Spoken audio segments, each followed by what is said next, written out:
August 9th, 1986, Knebworth Park, Hertfordshire. 120,000 fans packed into the sprawling grounds of a country estate. Queen's manager offered a photographer a seat in a helicopter alongside a film crew to capture the magic below. The stage glowed with 5,000 amplifiers. 8 miles of cable snaked across the venue.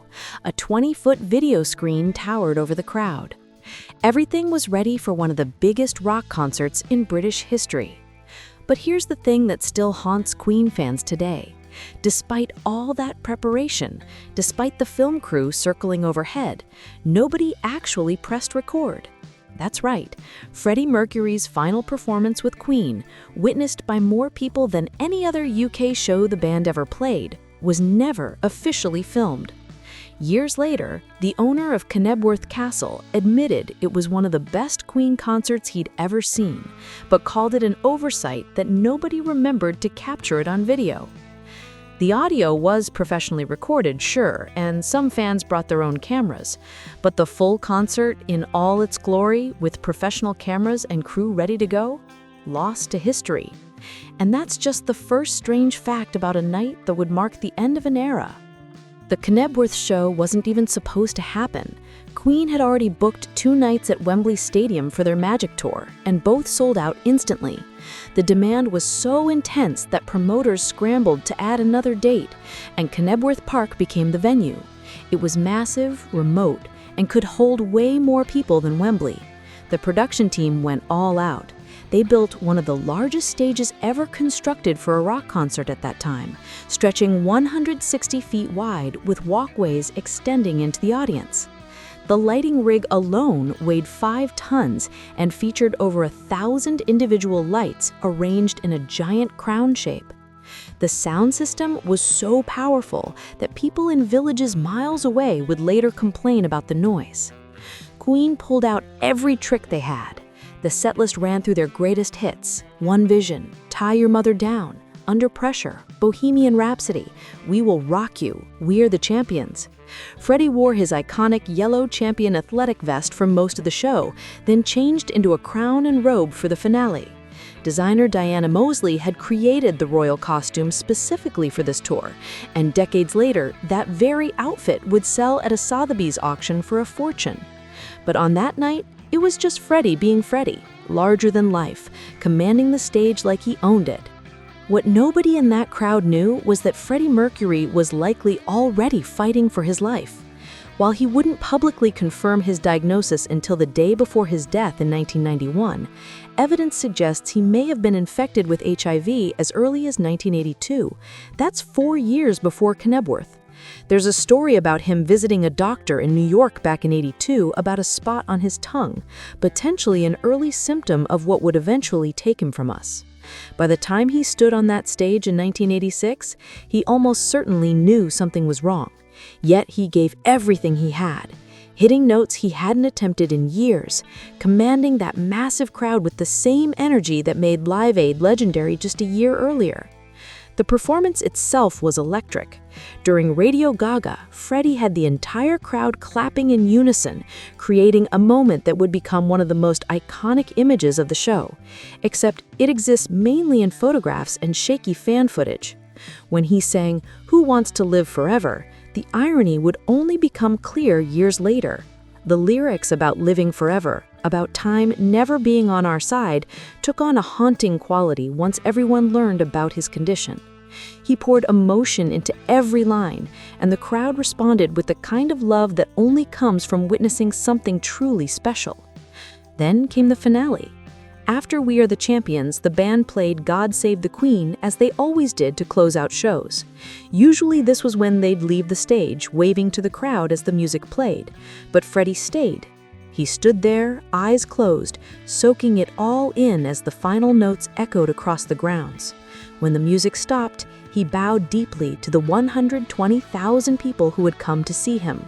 His final public words as a performer were simple and perfect: "Thank you. Good night." Then he walked off stage, and Queen never toured again.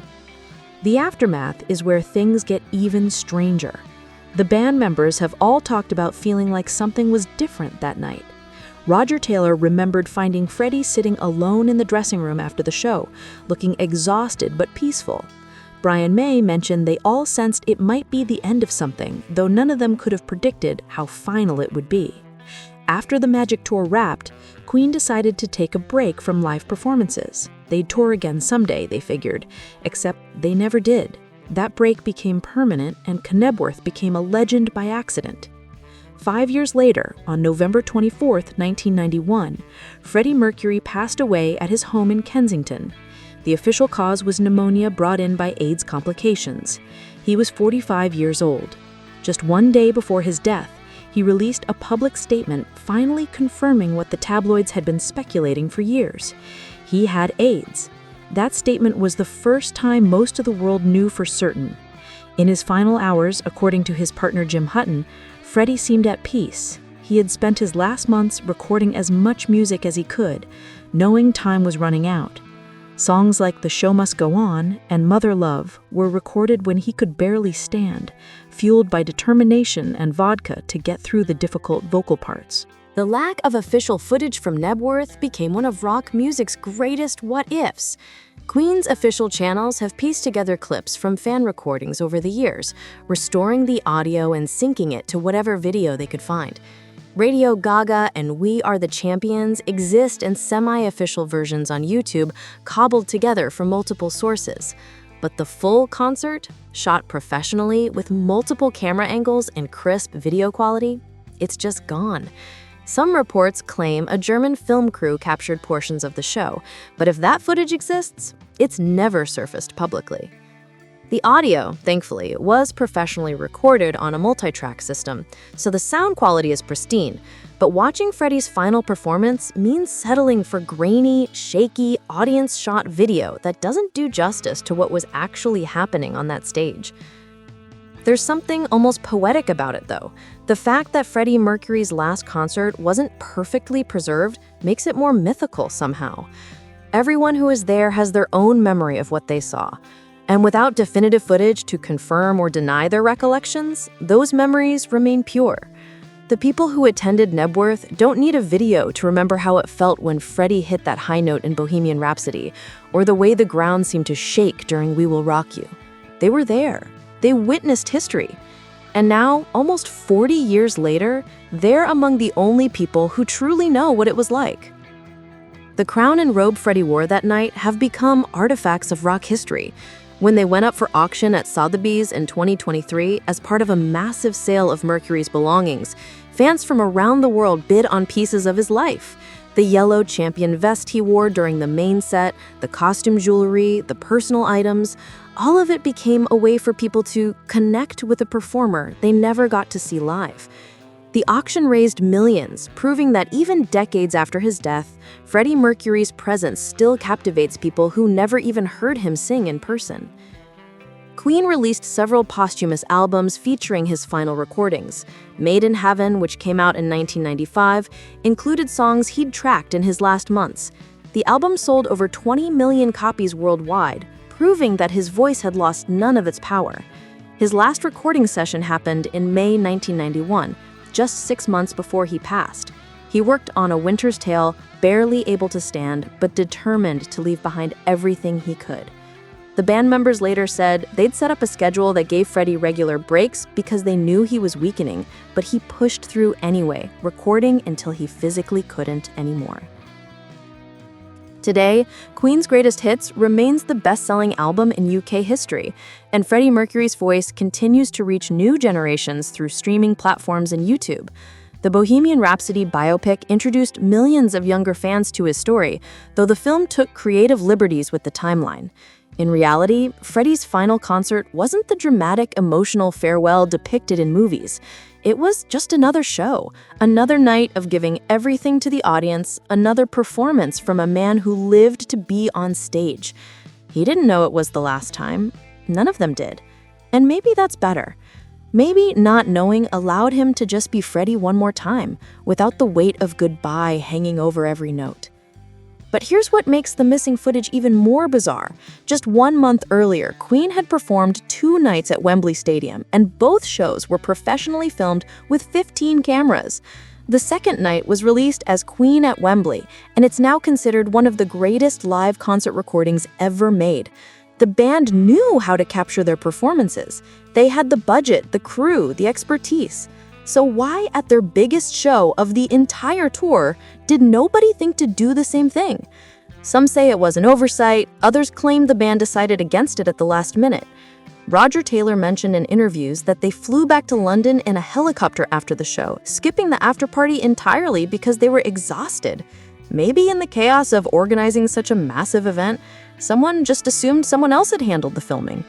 Whatever the reason, it remains one of rock music's most frustrating mysteries. The helicopter ride itself has become part of the legend. Keyboard player Spike Edney described it as such a highlight that nobody seemed to care about celebrating afterward. They just wanted to process what they'd experienced. Flying over that sea of 120,000 people, watching them slowly disperse into the night must have been surreal. Freddie looked out the window without saying much, according to those who were there. Maybe he knew. Maybe some part of him understood that chapter was closing, even if he couldn't admit it out loud.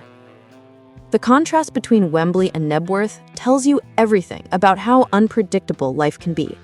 Wembley was captured perfectly, preserved for future generations to study and enjoy. Knebworth, the actual finale, exists only in fragments and memories. It's like the universe decided the most important moment should be the most elusive one.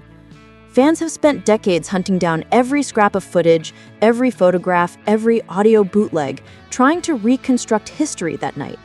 And in that searching, in that desperate attempt to reconstruct history, the concert has taken on a mythical quality that no official release could ever match. The strange facts about Freddie Mercury's final concert aren't just about what happened that night, they're about what didn't happen, what got lost, and what remains only in memory. A film crew that forgot to record, a performer who didn't know he was saying goodbye, an audience that witnessed history without realizing it, and a legacy that grew stronger precisely because it couldn't be perfectly captured. Sometimes the most powerful moments are the ones we can't replay, the ones that exist only in the hearts of people who were there. August 9th, 1986 was one of those moments. And maybe, in the end, that's exactly how it should be.